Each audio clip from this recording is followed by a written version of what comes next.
មកបដោពីបរិយាកាសធ្វើមកហូបមកដើរផ្សារវិញម្ដងនិយាយទៅនៅនេះគេចូលឆ្នាំមកអញ្ចឹងហើយនិយាយពីថាមនុស្សច្រើននោះច្រើនហើយគេក៏លក់អាវ៉ាន់ច្រើនដែរនេះគឺជាផ្សារចិត្តផ្ទះខ្ញុំថ្ងៃសៅរ៍ថ្ងៃអាទិត្យចឹងម៉ោងមិន10អីគេអត់តន់រើទេនៅមនុស្សច្រើនពេញធម្មតាបើថ្ងៃច័ន្ទដល់សុក្រវិញម៉ោងមិន10អីហ្នឹងរៀងស្ងាត់មនុស្សហើយខ្ញុំមកដំបងគេកន្លែងអ៊ំនេះគឺគាត់មានលក់គ្រឿងខៅធ្វើមកហូបខ្មែរហ្នឹងរៀងច្រើនអញ្ចឹងហើយខ្ញុំនេះអាសាមកទិញគាត់លក់មានម្ដងមានកូនលខៃស្លឹកក្រូចសើចអមជីអីអញ្ចឹងទៅបន្លែខ្លះហ្នឹងខ្ញុំអត់ស្គាល់នេះដល់ពីមុខនេះខ្ញុំអត់ស្គាល់ទេខ្ញុំដើរផ្សារចិត្តផ្ទះនឹងហើយនឹងឥឡូវមកផ្សារឆ្ងាយពីផ្ទះវិញម្ដងកន្លែងនេះជិះម៉ូតូមកទៅដល់ផ្សារនេះផ្សារធំរបស់គេចង់ទិញសាច់គោអីទិញនៅនេះសបោបើផ្សារនៅចិត្តផ្ទះខ្ញុំនោះវាអត់សូវមានទេខ្ញុំចង់ធ្វើម្ហូបខ្មែរម្ដងខ្ញុំដើរពី3ផ្សារបានទិញគ្រប់ហើយបើម្ហូបខ្លះវិញដើរទិញពី3ថ្ងៃទៅហោបានយកមកធ្វើតស៊ូខ្លាំងនិយាយទៅឲ្យតែឃ្លានក្លេកមកមើលខាងនេះវិញឃើញគេលក់លៀសបើកវីដេអូទៅឃើញគេញ៉ាំលៀសហាលមើលទៅតំណងឯងនេះមើលឲ្យឡើងហៀទឹកមាត់អង្គុយឃ្លានដេកឃ្លាន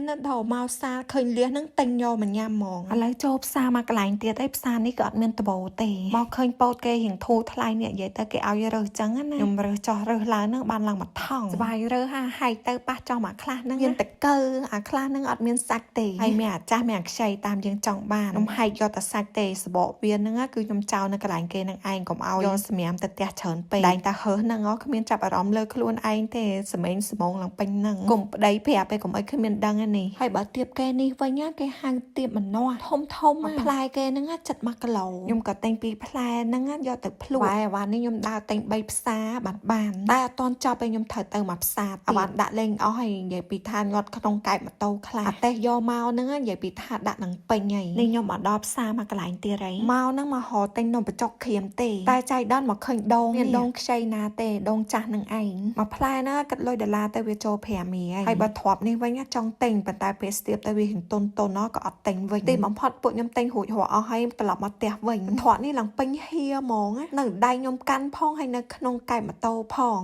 ទៅផ្សារម្ដង4-5ផ្សារហ្នឹងមួយអាទិត្យអីខ្ញុំទៅតែម្ដងទេបូបសរុបលុយទាំងអស់ម្លឹកជាងដែរហ្នឹងទៅផ្សារតាំងម៉ោង7:00ម៉ោង10រហូតដល់ម៉ោង7:02ទៅមកដល់ផ្ទះវិញដល់ផ្ទះហ្នឹងឃ្លានអត់ដឹងញ៉ាំអីហ្នឹងមានតែយកពោតហ្នឹងយកមកស្ងោរហើយបន្ថែមពងមាន់ស្ងោរហ្នឹងម្នាក់2គ្រាប់ម៉ែក្មេងខ្ញុំក្មេងខ្ញុំគាត់ហូបហៅហីដល់ពេលឃើញពួកខ្ញុំញ៉ាំពងស្ងោរគាត់ថាស្ងោរឲ្យគាត់ម្នាក់មួយផងទឹកពុះភ្លាមខ្ញុំដាក់ពងហ្នឹងចូលហើយប្រើភ្លើងមធ្យមទេខ្ញុំស្ងោរវារយៈពេល8នាទីមើលទៅវារៀងជាប់ភ្នៅខ្លាំងពេកអញ្ចឹងខ្ញុំថែម2នាទីទៀតនេះគឺជាពងមាន់ខ្ញុំស្ងោររយៈពេល10នាទីជាប់ភ្នៅប៉ុណ្នេះល្មមឆ្ងាញ់ហ្មងដល់នាទីភ្លាមហ្នឹងខ្ញុំយកវាមកត្រាំទឹកត្រជាក់ភ្លាមដើម្បីកុំឲ្យពងយើងហ្នឹងវាឆ្អិនឆោខ្ញុំឃើញគេថាស្ងោរ6នាទី7នាទីអីបានជាប់ភ្នៅហើយតែខ្ញុំនេះខ្ញុំស្ងោរ10នាទីទៅបានជាប់ភ្នៅមកល្មមញ៉ាំណាអានេះខ្ញុំគិតថាប្រហែលជាមកពីពងរបស់គេទូជាងហ្នឹងឬក៏របស់យើងរៀងធំជាងអញ្ចឹងហើយពេលវេលាវាអត់ដូចគ្នាទេបើខ្ញុំទិញអាពងញ៉ាំឆៅបានខ្ញុំស្ងោរតែ5នាទីជាប់ភ្នៅឡើងល្អថ្ងៃនេះពួកខ្ញុំហ្នឹងញ៉ាំបែបសុខភាពមានពោតស្ងោរជាមួយនឹងពងទាស្ងោរនឹងឯងពោតវិញខ្ញុំខំរើខ្ចីតែខ្ចីហ្នឹងញ៉ាំទៅអត់ផ្អែមតែជាផ្អែមអារៀងចាស់វិញនោះអាមានឡើងពណ៌រៀងក្រហមមួយណារសជាតិគេឡើងផ្អែមខ្ញុំអត់ហ៊ានយកអាហ្នឹងឯងព្រោះអីមើលទៅវារៀងចាស់ខ្លាចវារឹងយើងញ៉ាំអត់កៅតែពេលយកមកញ៉ាំផ្ទាល់ហ្នឹងអាចាស់ហ្នឹងវាទៅជាផ្អែមវិញអាខ្ចីហ្នឹងគ្មានជាតិអីសោះ